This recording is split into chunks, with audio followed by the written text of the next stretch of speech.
Hurricane Irene pounded the East Coast on August 27th to August 28th. With her, she brought high winds, floods, down power lines, and many of us humans don't realize that these weather conditions affect animals. And to tell us about it is reporter Kitty.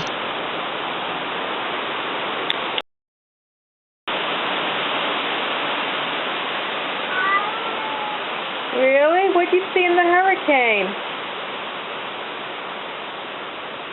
You didn't like all that wind, did you?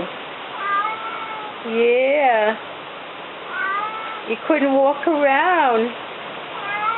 You couldn't look for your mice, could you?